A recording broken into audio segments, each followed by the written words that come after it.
Okay. Okay, c'est Namaskar, bon. brother. Namaskar, How did you brother. become involved with Ananda Marga? Comment c'est que vous êtes été involvé avec Ananda Marga? Comment que vous avez rencontré Ananda Marga? Ouais, j'ai rencontré Ananda Marga en 99 par le biais d'un frère Magri, Jayesh. On était un peu dans le maquis et lui, ce qu'il faisait, ça nous épatait beaucoup. Et il ne mangeait pas la viande, il était végétarien. Et quand on a fini le maquis, moi, je me faisais initier comme féticheur. Et un jour, j'ai rencontré Dada Giti qui m'a initié, qui m'a pré-initié. Il m'a donné l'initiation Ananda Marga. Et pendant que je faisais mon initiation de féticheur, mon maître me dit de prier et naturellement, je me suis mis à répéter mon mantra. Il y a eu un tourbillon d'air et qui a fait disparaître les statuettes. Et voilà, ça nous a créé des problèmes avec mon initiateur. Et c'est là où j'avais compris que l'initiation que Dada Giti m'avait donnée m'avait créé quelque chose, m'avait donné quelque chose de plus que ce que je faisais. Et voilà comment je suis devenu Ananda Margi jusqu'alors. Cela se passe, je suis initié depuis 2001, septembre 2001. Voilà. Initiated since 2001, yeah. So, can you share with us some of your experiences with Baba, either physically or in sadhana, in dream, or any other way? Et de compartir les expériences comme Baba, ça peut être les rêves ou les autres manières que vous avez expérimenté Baba, comme Baba. Oui, de plusieurs façons. Une fois, quand je me suis converti à Ananda Marga, mes parents ne sont pas mariés. Ils ne sont pas mariés et moi, je m'étais dit, après ce que je viens d'expliquer là, ça m'a poussé à devenir végétarien. Donc, on me donnait chaque jour, je prenais l'argent du manioc, les bâtons de manioc, on achète ça 100 francs CFA, 200 francs. Je mangeais ça tous les jours, l'arachide et le pain, et j'avais vraiment maigri. Au bout d'un mois, chaque matin, quand je sortais pour me promener, je ramassais 2000 francs CFA par terre, environ 3 dollars, chaque jour pendant 6 mois. Jusque quand je suis devenu soldat et je peux maintenant acheter mes légumes moi-même. Ça, c'est ce que j'ai vécu. Je n'avais pas l'argent pour manger, mais je ramassais 2000 francs CFA tous les jours, autour de 9 heures. Donc, environ 3 dollars que je ramassais par terre. Ouais. Par terre? Et je pouvais... Oui, oui, oui. Oui, oui, oui. À terre, je ramassais en me promenant. Je trouvais un billet de 2000 francs CFA par terre. J'ai vécu ça pendant 6 mois. Je pouvais m'acheter des légumes, manger. Ah, voilà. Et puis, d'autres expériences étant sur le terrain d'opération, on nous prend en hélicoptère pour aller combattre. Moi, j'ai dit, Baba, moi, je ne veux pas faire couler le sang. Mais si toi, tu veux que je fasse couler le sang, je m'abandonne à toi. Quand j'arrive là-bas, si on me dit, par exemple, la guerre, je donne un exemple, et à Paris, quand on m'envoie à Paris, c'est maintenant à Lyon. Quand j'arrive à Lyon, c'est maintenant en Bretagne là-bas. Donc, je n'ai pas rencontré les événements. Voilà. Et je n'ai pas tué quelqu'un. Voilà. Ah, pardon que c'était un peu rapide pour moi à entendre, mais ça paraît bien intéressant, oui. Vous êtes en quel pays maintenant? Je suis au Congo-Brazzaville, en Afrique centrale, au Congo-Brazzaville. Brazzaville, ok. Plus précisément, dans la ville de Pointe-Noire. Ouais. Alors, on a écouté les histoires que vous avez contées. Qu'est-ce que c'est le maquis? Le maquis. Le maquis, c'est des citoyens qui se révoltent contre l'État et qui vont se cacher en brousse pour mener une lutte armée. Et maintenant, vous luttez pour eux ou pour un autre? Vous êtes membre vous êtes soldat pour qui? Pardon? Vous êtes maintenant soldat? Oui, je suis maintenant soldat. En fait, à l'époque, j'étais enfant, j'étais avec mes parents qui étaient dans le maquis. Ah, et Donc, après ces événements, pardon, parce qu'on n'entend pas beaucoup de la politique du Congo. Alors, c'était pour ça que je n'entendais pas très bien l'histoire. C'est ça que je demande. non, voilà, ça se passe en 98, 99, 1999. Il y a eu la guerre civile à Dolezi. Et moi et mes parents, nous sommes partis nous cacher au village. Mm. Voilà, donc là-bas, c'était une zone de maquisards, les gens qui étaient entrés en contestation de l'autorité centrale, donc des gens qui étaient en rébellion, voilà, Ouais, ouais. armés. Voilà. Mhm. Aussi, qu'on se fait conter le seconde histoire sur Baba, vous avez dit que vous êtes allé au Lyon et en Bretagne.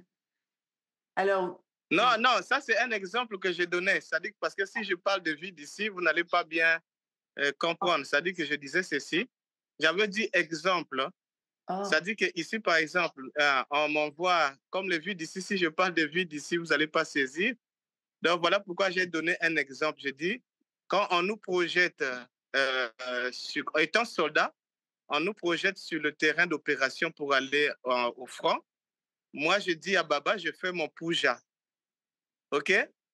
Quand je fais mon pouja, je dis à Baba, Baba, aucune guerre n'est juste. Mais moi, je vais là parce que j'aime mon boulot et ça me fait vivre. C'est le travail que tu m'as donné. Mais s'il te plaît, moi, je ne veux pas faire couler le sang. Je ne veux pas tuer quelqu'un. Maintenant, si toi, tu permets que je fasse couler le sang, fais-moi rencontrer l'ennemi. Si tu ne veux pas que je fasse couler le sang, ne me fais pas rencontrer un ennemi. Et quand je pars, on m'envoie par exemple dans une localité, par exemple dans un village, là où il y a le conflit. Quand j'arrive là, il y a maintenant la paix. Il y a maintenant le conflit dans un autre village. On m'envoie encore là-bas. Quand j'arrive là-bas, il y a la paix. Donc, j'ai parcouru au moins une douzaine de localités sans rencontrer un ennemi. Et de cette manière, je n'ai pas fait couler le sang. Wow. Mais les autres, ils ont fait couler le sang de gauche à droite. C'est la grâce de Baba. Oui, Voilà, la grâce de Baba. Alors, ce n'était pas en France, celui-là, c'était... Non, non, ce n'était pas en France, c'était ce village-là, au Congo. Ouais. C'était au Congo. J'ai pris l'exemple de la France pour vous faire comprendre, parce que si je dis Dolisie, Nkaï, vous serez perdu là. C'est sûr, c'est sûr. Ce n'était pas en France, c'était au Congo ici. Maintenant, quand je parle de la France, de Lyon, c'était comme exemple. Par exemple, vous êtes à Paris, il y a une guerre à Paris, vous arrivez à Paris, il y a maintenant la paix. On vous dit maintenant que les résistants sont à Londres. Vous partez à Londres, ils ne sont plus là-bas, ils sont à Melun. Voilà. Ouais, ça va. Oui, j'ai entendu. Donc, c'est une manière d'expliquer seulement, exemplifier, voilà. Oui, c'était une grâce de Baba, c'est sûr, c'est sûr. Oui, une grâce de Baba. Ouais. Alors, si vous avez les autres histoires, nous pouvons... Une autre histoire, quand j'ai rencontré, nous étions en maquis là-bas, j'ai rencontré le frère Jayesh, il était marié. Et ce que lui il faisait dans le maquis, c'était extraordinaire. Un jour, il a croisé un groupe de maquisards, les coupeurs de route, qui voulaient le dépouiller. Ils ont pointé l'arme sur lui pour tirer. Lui, il a crié « Baba » et il a lévité à quelques 1 mètre du sol. Donc, c'était un miracle. Et ça a fait peur aux gens. Ils ont jeté leurs armes, ils ont fui. Nous, quand on a appris cette histoire, on s'est rapproché de lui parce que ça nous a intéressé de savoir il était dans quel temple, est-ce qu'il faisait les fétiches comme nous. Et lui nous a parlé de Baba et nous avons remarqué qu'il était végétarien. Donc, après ces événements-là, en 2001, il m'a fait rencontrer Dada Giti Mayananda, qui était à Tcharia, au Burkina Faso. Il était venu passer les vacances et lui, il m'a initié. Je vivais en concubinage avec une copine. Là, je suis déjà soldat. Donc, elle était partie vendre les glaces en bord de mer et là-bas, un garçon l'a agressée. Elle s'est battue avec un garçon, un voyou, et elle m'appelle au téléphone pour que je vienne là-bas. Moi, j'étais seul, je n'avais pas d'armes à la maison. Je me suis mis à méditer, j'ai commencé à faire la première leçon. Parce qu'on nous avait dit que la première leçon, elle résout tous les problèmes physiques. J'ai médité d'abord pendant 30 minutes. Quand je sors, je prends un taxi pour aller là-bas. Dès que je descends de mon taxi, c'est une unité d'intervention qui apparaît. Et moi, je suis rentré dans là où ils étaient là-bas. J'ai saisi le gars recollé pour me battre avec lui aussitôt. Les policiers, sans connaître qui je suis, ils sont venus prendre le gars et ils l'ont emmené. Et ma copine m'a toujours dit que c'est toi qui avais appelé les policiers, mais ce n'est pas moi qui les avais appelés. Voilà. Ouais. Donc, c'était comme... ouais. Donc, on a vécu beaucoup d'histoires comme ça. Il y en a beaucoup, mais bon. J'imagine. Vous êtes soldat durant... c'est beaucoup des ans maintenant, déjà. Oui, ça me fait 21 ans. 21 ans. 21 ans. C'est une vie dure. La vie est dure. Pour être soldat, beaucoup des ans. Non, nous faisons... moi, j'ai fait presque 2 ans de formation et j'ai passé 6 mois pour la formation commune de base. Et puis, on m'a affecté. J'ai passé encore 6 mois pour la spécialité parce que je suis béret rouge. Et ça a fait en tout 2 ans de formation.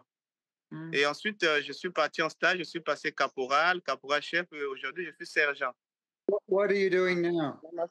Maintenant, vous faisiez quoi avec Ananda Marga? Qu'est-ce que vous faisiez avec Ananda Marga? Maintenant, là, avec Ananda Marga, oui. Je médite, ça me fait de la joie. Non, mais moi, quand je médite pas, je me sens pas bien. On fait parfois du social. Moi, parfois, nous avons un étang proche de chez moi. J'achète parfois 100 pains ou 50 pains. Je vais jeter autour de minuit dans le lac où je nourris les oiseaux. Comme je n'ai pas le temps de faire de prout, de faire master uni, mais j'ai déjà acheté de la terre. Quand je serai libéré de ma vie de soldat, je vais faire prout et puis aider les gens à vivre prout. Mais pour le moment, je suis dans le groupe WhatsApp avec le frère Narada. Je l'ai déjà suivi sur une conférence Zoom avec Dada Istadeva. Et bien voilà. Donc, Baba, on le vit au quotidien. On médite, on aide les gens, et on instruit les gens. Et le service social, moi, je le fais pour le moment avec les poissons. Nous avons un lac. Un jour, je pourrais vous envoyer la vidéo du lac où je jette les pains dans le lac pour nourrir les poissons. Et je médite, on nourrit les oiseaux et voilà.